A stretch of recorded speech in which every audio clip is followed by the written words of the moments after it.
اعوذ باللہ من الشیطان الرجیم بسم اللہ الرحمن الرحیم۔ اللہ تبارک و تعالیٰ کے نام سے شروع جو بڑا مہربان اور نہایت رحم کرنے والا ہے۔ دنیا کی تاریخ میں ایسے بہت سارے بادشاہ اور فرعون گزرے ہیں جن کو ان کی بادشاہت اور دولت کے نشے نے مغرور بنا دیا اور وہ تکبر میں آ کر خدائی کا دعویٰ کر بیٹھے۔ یہ بدبخت لوگ اپنی بے شمار مال و دولت اور بادشاہت کے نشے میں بدمست ہو کر اللہ تبارک و تعالیٰ کی وحدانیت کو للکارنے لگے اور معاذ اللہ خدائی کا دعویٰ کر بیٹھے۔ اس کے باوجود بھی اللہ تبارک و تعالیٰ نے ان کی طرف بے شمار انبیاء کرام کو مبعوث فرمایا اور ان کو ہدایت کی طرف بلایا، لیکن یہ بدبخت لوگ اپنی سرکشی اور انا پر اڑے رہے اور اللہ تبارک و تعالیٰ کی وحدانیت کا انکار کرتے رہے۔ پھر جب یہ لوگ قابل ہدایت نہ رہے تو اللہ تبارک و تعالیٰ نے ان بدبخت لوگوں کو عبرت کا نشان بنایا اور ان لوگوں کو تباہ و برباد کر کے رکھ دیا اور ان لوگوں کے نام و نشان کو صفحہ ہستی سے مٹا دیا۔ اللہ تبارک و تعالیٰ نے ان جھوٹے خدائی کے دعوے داروں کو ایسی عبرت ناک موت دی کہ آج بھی لوگ ان سے عبرت حاصل کرتے ہیں۔ پیارا دوستو، خدائی کا دعویٰ کرنے والے بدبختوں میں سے ایک بدبخت شداد بھی تھا جس نے اللہ تبارک و تعالیٰ کی وحدانیت کو للکارا اور سرکش اور نافرمان ہو گیا۔ پیارا دوستو، شداد کون تھا اور کس طرح اس نے اللہ تبارک و تعالیٰ کی نافرمانی کی اور خدائی کا دعویٰ کیا، اور کس طرح اس نے دنیا میں اپنی جنت تیار کی اور اس کی بنائی جانے والی جنت کتنے سالوں میں تیار ہوئی، اور پھر اللہ تبارک و تعالیٰ نے اس بدبخت کو کس طرح دنیا کے لیے عبرت کا نشان بنایا اور اس بدبخت کا انجام کیا ہوا، اور پھر کس طرح ملک الموت علیہ السلام نے دردناک طریقے سے اس کی روح قبض کی۔ پیارا دوستو، ان تمام تر سوالات کے جوابات قرآن و حدیث کی روشنی میں آج کی اس ویڈیو میں ہم آپ کو بتائیں گے، لہٰذا آپ سے گزارش ہے کہ ہماری اس ویڈیو کو اینڈ تک ضرور دیکھیے گا۔ پیارا دوستو، شداد اس قوم کی نسل میں سے تھا جو دنیا کے سب سے طاقتور ترین قوم تھی، جس کو قوم عاد کہا جاتا ہے۔ اس قوم کے بارے میں اللہ تبارک و تعالیٰ قرآن پاک میں ارشاد فرماتا ہے کہ ان کے جیسے قوم نہ اللہ تبارک و تعالیٰ نے ان سے پہلے پیدا کی اور نہ ہی ان کے بعد کسی قوم کو پیدا کیا۔ قوم عاد احقاف کے اندر آباد تھی۔ احقاف ایسی جگہ تھی جہاں ریت کے بہت ہی بلند و بالا ٹیلے تھے، اور احقاف کا یہ علاقہ یمن اور عمان کے درمیان بکھرا ہوا تھا۔ اس علاقے کے اندر قوم عاد 8,500 سال پہلے آباد تھی۔ اس قوم پر اللہ تبارک و تعالیٰ کا یہ خاص کرم تھا کہ اللہ تبارک و تعالیٰ نے اس قوم کو دنیا کی سب سے طاقتور قوم بنایا تھا۔ اس کے ساتھ ساتھ اللہ تبارک و تعالیٰ نے اس قوم کو سرسبز و شاداب باغات اور وافر مقدار میں کھیت عطا فرمائے تھے۔ اس قوم کے پاس بے شمار جانور تھے اور پینے کے لیے میٹھا پانی تھا۔ اس کے علاوہ بھی اللہ تبارک و تعالیٰ نے اس قوم کو بے شمار نعمتوں سے نوازا تھا۔ چنانچہ اس قدر مال و دولت اور نعمتوں کی فراوانی کی وجہ سے یہ قوم بھٹک گئی اور اللہ تبارک و تعالیٰ کی نافرمان قوم ہو گئی اور یہ باغی ہو گئے۔ ان کی ہدایت کے لیے اللہ تبارک و تعالیٰ نے حضرت ہود علیہ السلام کو ان کی طرف مبعوث فرمایا۔ حضرت ہود علیہ السلام اس قوم کو اللہ تبارک و تعالیٰ کے حکم سے تبلیغ کرنے لگے اور اللہ تبارک و تعالیٰ کی وحدانیت کی طرف بلانے لگے، لیکن یہ قوم اپنے کفر و شرک سے باز نہ آئی اور حضرت ہود علیہ السلام کا مذاق اڑانے لگی۔ شداد جو کہ اسی قوم کی نسل میں سے تھا، وہ اس قوم کا بادشاہ تھا اور یہ 2 بھائی تھے۔ روایات میں آتا ہے کہ ایک کا نام شداد تھا اور ایک کا نام شدید تھا۔ شدید پہلے بادشاہ بنا اور وہ فوت ہو گیا۔ اس کے فوت ہو جانے کے بعد شداد نے حکومت سنبھالی اور اس طرح یہ دنیا کی سب سے طاقتور قوم عاد کا بادشاہ بن گیا۔ پیارا دوستو، شداد ایک وسیع و عریض سلطنت کا بادشاہ تھا۔ شداد کی یہ بادشاہت یمن سے لے کر عراق تک اور بعض روایات کے مطابق ایران تک پھیلی ہوئی تھی۔ شداد نے اپنی طاقت کے زور پر بڑے بڑے بادشاہوں کو اپنے زیر کر لیا تھا۔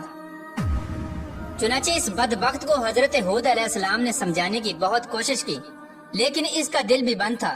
چنانچہ جب حضرت ہود علیہ السلام نے شداد کو اللہ تبارک و تعالیٰ کی وحدانیت کی طرف بلایا اور ایک خدا کی عبادت کرنے کا حکم دیا، تو اس وقت شداد اور حضرت ہود علیہ السلام کے درمیان ایک زبردست مکالمہ ہوا، جس کے نتیجے میں شداد نے حضرت ہود علیہ السلام سے پوچھا کہ اگر میں اللہ تبارک و تعالیٰ پر ایمان لے آؤں تو مجھے کیا حاصل ہوگا؟ تو اس وقت حضرت ہود علیہ السلام نے شداد سے فرمایا کہ تم پر جنت حلال ہو جائے گی۔ جنت کا نام سنتے ہی شداد حضرت ہود علیہ السلام سے پوچھنے لگا کہ یہ جنت کیا ہے؟ تو حضرت ہود علیہ السلام نے شداد کو جنت کا نقشہ بتایا اور جنت کی نعمتوں کے بارے میں شداد کو بتایا حضرت ہود علیہ السلام کی یہ بات سن کر شداد مسکرانے لگا اور حضرت ہود علیہ السلام کو دیکھ کر کہنے لگا کہ یہ کون سی بڑی بات ہے، ایسی جنت تو میں بھی تیار کر سکتا ہوں۔ حضرت ہود علیہ السلام نے شداد کو اس کے اس کفر و شرک سے روکنے کی بہت کوشش کی، لیکن یہ بدبخت باز نہ آیا۔ چنانچہ اس وقت شداد نے اپنی سلطنت کے بہت بڑے بڑے کاریگروں کو اکٹھا کیا اور احقاف میں ارم کے مقام پر 20 کوس لمبی اور چوڑی جنت بنانے کا کام شروع کروا دیا۔ چنانچہ شداد کی تیار ہونے والی اس جنت میں سونے اور چاندی کی اینٹیں لگائی گئیں اور جواہرات بھی لٹکائے گئے۔ اس بدبخت شداد نے اپنی اس بنائی جانے والی جنت میں شہد، دودھ اور پانی کی نہریں بھی رواں کر دیں اور دنیا جہان کے خوبصورت درخت، پودے اور پھول بھی لگوا دیے اور اس جنت کو طرح طرح کے جواہرات سے مزین کر دیا۔ قوم عاد چونکہ پہلے ہی بلند و بالا پہاڑوں کو تراش کر محلات بنانے کے اندر ماہر تھی اور شداد کی سلطنت میں تو یہ فن عروج پر تھا، چنانچہ ریت کے ان بلند و بالا ٹیلوں پر بہت بڑے بڑے ستون کھڑے کر دیے گئے اور ان بلند ستونوں پر بڑی بڑی سونے اور چاندی کی عمارتیں بنا دی گئیں۔ شداد نے یہ فیصلہ کیا تھا کہ جب تک اس کی بنائی جانے والی جنت تیار نہ ہوگی اس وقت تک وہ اپنی جنت کے اندر قدم نہیں رکھے گا۔ چنانچہ شداد کے حکم کے مطابق جنت تیار ہونے لگی اور شداد اپنے محل کے اندر بے صبری کے ساتھ جنت کا کام مکمل ہونے کا انتظار کرنے لگا۔ شداد کی اس جنت کو تیار ہونے میں 12 سال لگے۔ 12 سال کے اندر جب یہ جنت مکمل تیار ہو گئی اور اس کو طرح طرح کے ہیرے جواہرات سے مزین کر دیا گیا اور طرح طرح کی خوبصورتی سے مزین کر دیا گیا، تو اس وقت شداد کو اس کی جنت کے تیار ہونے کا پیغام پہنچا دیا گیا۔ چنانچہ شداد جنت کے تیار ہونے کا پیغام سنتے ہی بہت خوش ہوا اور شداد اپنی جنت کو دیکھنے کے لیے اپنی فوج کو ساتھ لے کر جنت کی طرف نکل پڑا۔ چنانچہ شداد ابھی جنت کے دروازے پر پہنچا ہی تھا کہ اس نے اپنے سامنے ایک شخص کو کھڑا دیکھا۔ شداد اس شخص کو دیکھتے ہی پہچان گیا اور اپنے حواریوں سے کہنے لگا کہ یہ شخص مجھے جنت میں داخل نہیں ہونے دے گا۔ تو اس وقت شداد کے حواریوں نے شداد سے پوچھا کہ یہ شخص کون ہے اور یہ جنت میں کیوں نہیں داخل ہونے دے گا؟ تو اس وقت شداد نے اپنے حواریوں سے کہا کہ یہ ملک الموت علیہ السلام ہے جو کہ میری روح قبض کرنے کے لیے آئے ہیں اور یہ مجھے جنت میں داخل نہیں ہونے دیں گے۔ اس وقت شداد بدبخت ملک الموت علیہ السلام سے عرض کرنے لگا کہ مجھے صرف اپنی جنت میں قدم رکھنے کی مہلت دے دی جائے، لیکن اللہ تبارک و تعالیٰ کی طرف سے مقررہ فرشتے نے جواب دیا کہ مجھے اللہ تبارک و تعالیٰ کی طرف سے حکم ہے کہ میں تجھے تمہاری جنت کے اندر قدم نہ رکھنے دوں۔ شداد ملک الموت علیہ السلام کے سامنے بہت رویا اور گر گڑایا، لیکن ملک الموت علیہ السلام نے اللہ تبارک و تعالیٰ کے حکم کی تکمیل کرتے ہوئے شداد کی روح قبض کر لی۔ چنانچہ شداد کی موت کے بعد حضرت جبرائیل علیہ السلام نے ایک زوردار چیخ ماری اور شداد کی بنائی ہوئی ساری جنت زمین کے اندر دھنس گئی اور غائب ہو گئی۔ شداد کی اس عبرتناک موت کے بعد حضرت ہود علیہ السلام نے قوم عاد کو بارہا مرتبہ سمجھایا، لیکن قوم عاد باز نہ آئی۔ حالانکہ شداد کا یہ انجام قوم عاد کے لیے کافی تھا، لیکن جب انسان کی عقل پر غرور کا پردہ ہوتا ہے تو چاہے شداد ہو یا شدید، اس کو کسی کام کا انجام دکھائی نہیں دیتا۔ حضرت ہود علیہ السلام نے قوم عاد کو شداد کا انجام بتا بتا کر ڈرانے کی کوشش کی، لیکن قوم عاد باز نہ آئی اور اسی طرح اللہ تبارک و تعالیٰ کی نافرمانیاں کرتی رہی، یہاں تک کہ حضرت ہود علیہ السلام مایوس ہو گئے۔ اس وقت جب قوم عاد قابل ہدایت نہ رہی تو اللہ تبارک و تعالیٰ نے حضرت ہود علیہ السلام کو حکم دیا کہ وہ اپنے ساتھیوں کو لے کر اس علاقے سے چلے جائیں۔ اللہ تبارک و تعالیٰ کے یہ حکم پاتے ہی حضرت ہود علیہ السلام نے اس وقت آخری مرتبہ اپنی قوم کو سمجھانے کی کوشش کی، لیکن وہ لوگ پھر بھی باز نہ آئے، تو حضرت ہود علیہ السلام اپنے ساتھیوں کو لے کر اس علاقے سے روانہ ہو گئے۔ چنانچہ ان کے جانے کے بعد اللہ تبارک و تعالیٰ نے قوم عاد پر خوفناک آندیاں مسلط کر دیں۔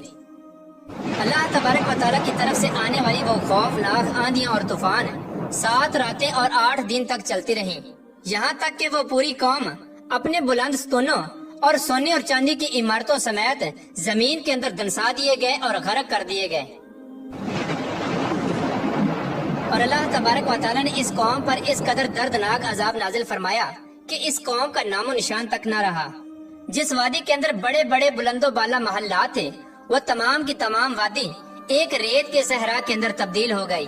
قوم عاد کے اس علاقے کو اللہ تبارک و تعالیٰ نے اس طرح زمین کے اندر غرق کر دیا کہ وہاں پر صرف اور صرف ریت کے ٹیلے باقی بچے اور کسی بھی چیز کا نام و نشان نہ بچا۔ پیارے دوستو، اس طرح اللہ تبارک و تعالیٰ نے شداد اور اس کی قوم کا عبرتناک انجام کیا اور ان لوگوں کو صفحہ ہستی سے مٹا دیا۔ اللہ تبارک و تعالیٰ سے دعا ہے کہ اللہ تبارک و تعالیٰ ہمیشہ اپنے حضور عاجزی اور انکساری کے ساتھ زندگی گزارنے کی توفیق عطا فرمائے اور حضور صلی اللہ تعالی علیہ وآلہ وسلم کے بتائے ہوئے راستے پر چلنے کی توفیق عطا فرمائے۔